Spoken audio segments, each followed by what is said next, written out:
This lesson is on the introduction to polynomials.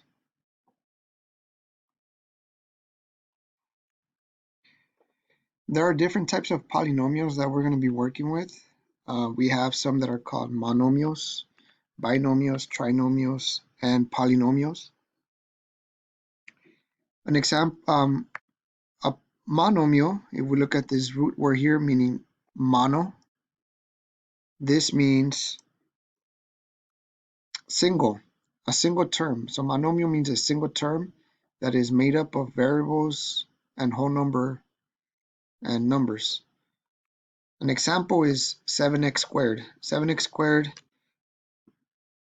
is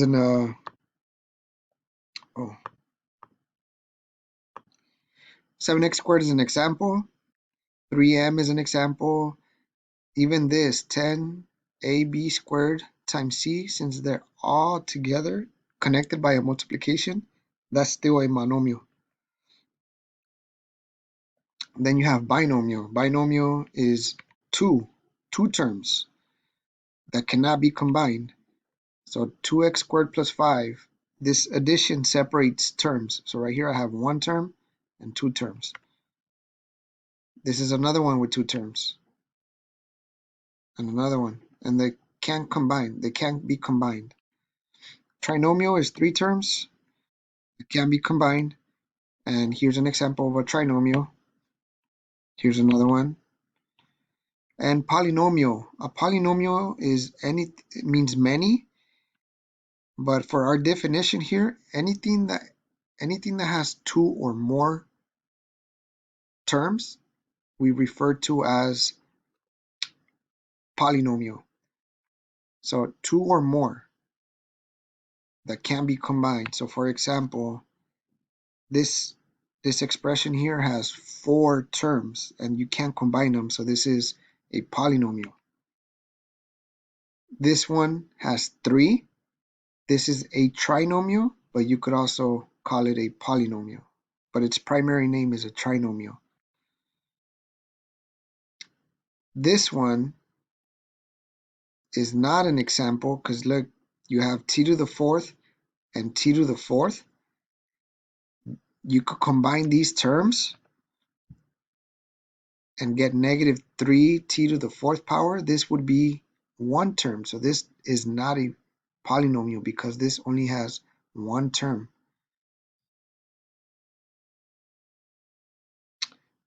All right. Next. Here are some practice problems. Classify each expression by number. So this example number one, this would be a good time to pause and go through try these problems out on your own first, and then come back and check your answer. So the solutions for number one, that one has two terms, so it's considered a binomial, but it's also considered a polynomial. Number two has three terms, and that's a trinomial. It's also a polynomial. Number three is a monomial. Number four is a polynomial. Number five is binomial and polynomial. Number six is trinomial and polynomial because it has three terms. Then the degree of a polynomial. So the degree is what we consider the greatest exponent of all terms. So we're going to look at an example here. So these are examples of a first degree polynomial, and these are linear polynomials. So you see here, right here, there's a 1. So this would be a first degree polynomial. The exponent on the x, there's an imaginary 1 here. That's first degree. An example of second degree polynomials are maybe this, because you see here that we have a 2. Right here we have a 1. So you want to pick the greatest exponent. The greatest exponent is 2, so this would be a second degree. Second degree. and second degree because the biggest exponent is 2. Third degree, and polynomials that have a second degree, we consider those quadratic. Polynomials with a third degree are considered cubic. So this would be a third degree because you see here that the x has a power of 3. Power of 3, power of 2, you want to go with the biggest exponent. Okay, let's also learn about standard form of the polynomial. So standard form is when you write the powers in decreasing order. So decreasing order means you put them from big to small. For example, let's take something that is not in standard form. So this right here is not in standard form. And we're going to make it into standard form. So we're going to combine terms.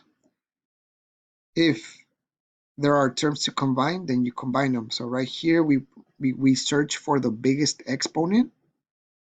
We look at the 5, not necessarily the 7 or the 8, not the biggest number. We look at the highest exponent, which is 5. That one goes first, and then you go from big to small. Then you look for 4. This one is a 4.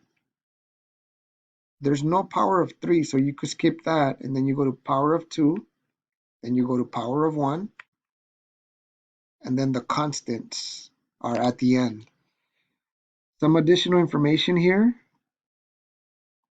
is that 7 is your leading coefficient.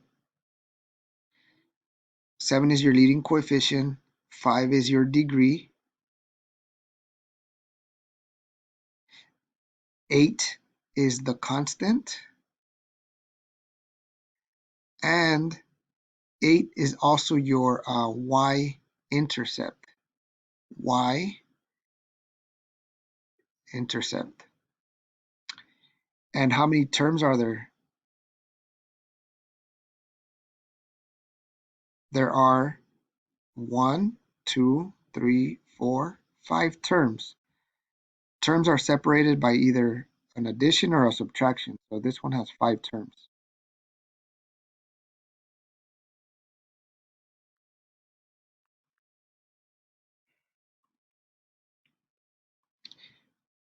Here are some examples on practice writing polynomials in standard form and state the degree. Here you could pause the video and try these out on your own and then see if you match the answers. You put the polynomials from biggest exponent to smallest exponent.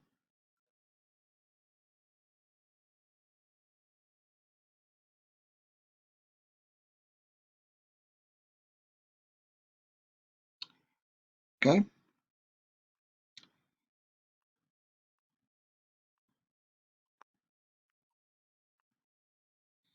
All right, next. An example on simplifying polynomials is simply to combine like terms. So when you simplify polynomials, all you're doing is combining like terms. For example,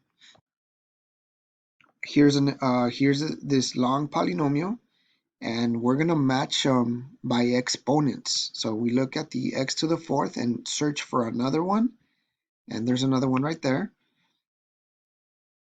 So this would be, you just add the 3 and the 7, but leave the 4s the same. Very important that you leave the 4 the same. That's what combining like terms is. Then the -2 and the 3, that's 1. Then you have the 5x. 5x has no pair, so bring it down, as well as the 9. And this is considered a fourth degree polynomial. Here are some practice problems as well. Here you could pause the video and try these 2 examples. simplify the polynomial below, rewrite it in standard form, state the degree.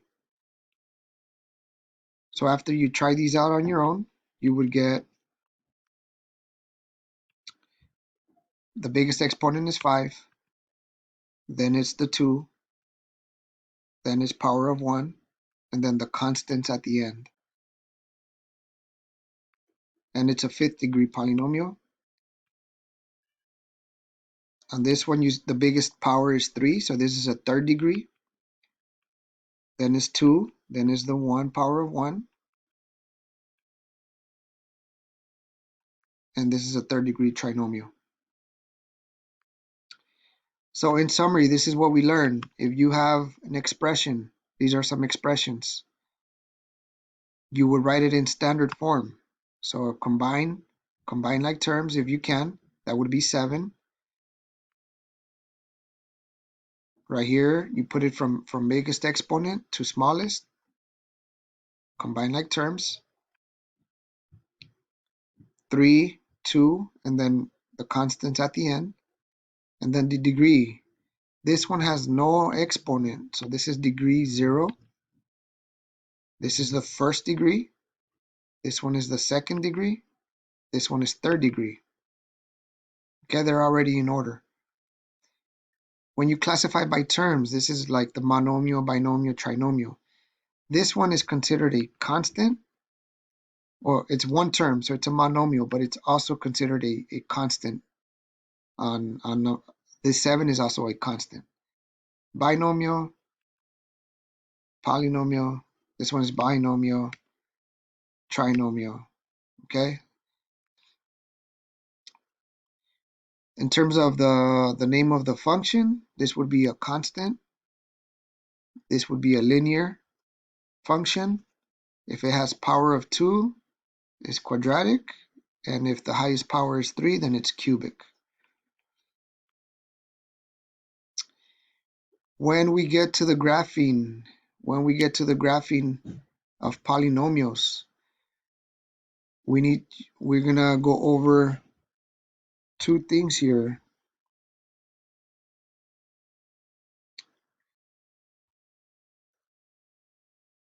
We want to know what these 2 vocabulary words represent: the relative maximum and the relative minimum. So if we look at this diagram here, we have this graph, this polynomial.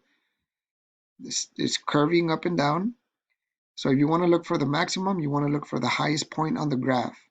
So here in this one, we see that we have here and here, or the peak of the mountains or the peak of these hills are the maximums. And for the minimums, the relative minimums is the lowest point on the graph. So here and here, the bottom of the curve, okay? So as a practice, identify all the points that are relative maximums. The maximum in this picture would be D and F.